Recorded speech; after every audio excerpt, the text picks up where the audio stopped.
The first is the concept of God.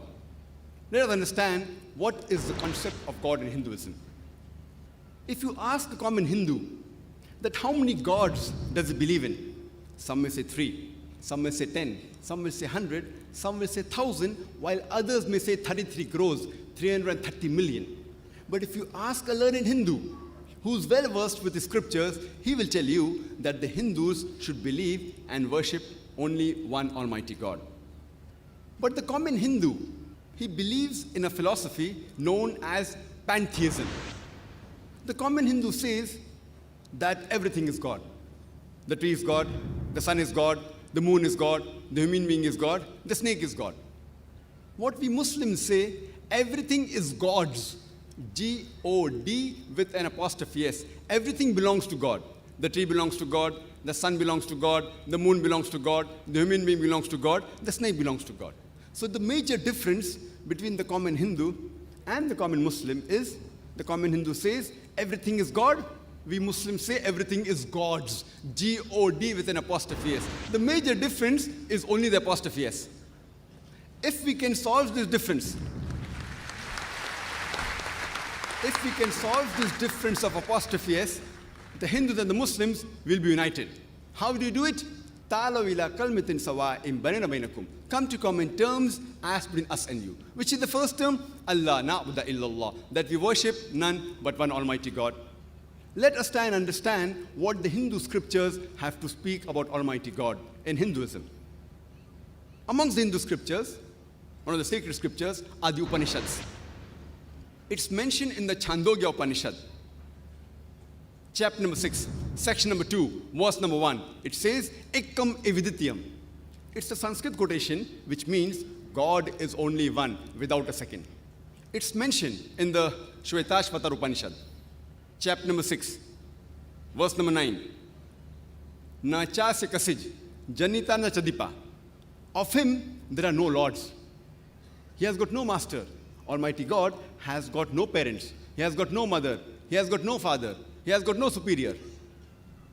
It's mentioned in the Shvetashvatar Upanishad, chapter number 4, verse number 19. Na tasya pratima asti, which means of him there is no likeness. Almighty God has got no likeness. It's mentioned in the Shvetashvatar Upanishad, chapter number 4, verse number 20. Almighty God is imageless. No one can see him with his eyes. No one can see his form with these eyes. And amongst the Hindu scripture, the most popular is the Bhagavad Gita. It's mentioned in Bhagavad Gita, chapter number 7, verse number 20. All those whose intelligence has been stolen by material desires, they worship demigods. Bhagavad Gita, chapter number 7, verse number 20 says that all materialistic people, they worship demigods, including idols.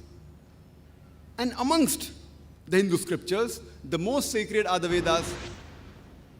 It's mentioned in Yajurveda, chapter number 32, verse number 3. Na tasya pratima asti. Of him, there are no images. Almighty God has got no images. He is unborn. Only he should be worshipped. It's mentioned in Yajurveda, chapter number 40, verse number 8. Almighty God is imageless and pure. It's mentioned in Yajurveda, chapter number 40, verse number 9. Andhatma pavishanti ya asambhuti upaste. Andhatma means darkness, pravishanti means entering, and asambhuti means the natural things like fire, water, air. So Yajurveda, chapter number 40, verse number 9 says, they are entering darkness, those who worship the natural things like fire, water, air, etc. And the verse continues, they are entering more in darkness, those who worship the sambhuti, that is the created things like table, chair, idols, etc. It's further mentioned in the Atharva Ved, book number 20, hymn number 58, verse number 3. Dev Maha Asi. Verily, great is Almighty God. And amongst the Vedas, the most sacred is the Rig Veda. It's mentioned in Rig Veda, book number 1, hymn number 164, verse number 46. Ekkam sat vipra bahuda vidante. Truth is one, God is one. Sages call him by a variety of names.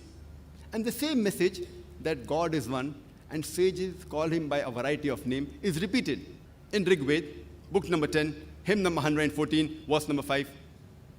And Rig Veda alone, in book 2, hymn number 1, gives no less than 33 different attributes to Almighty God. One amongst them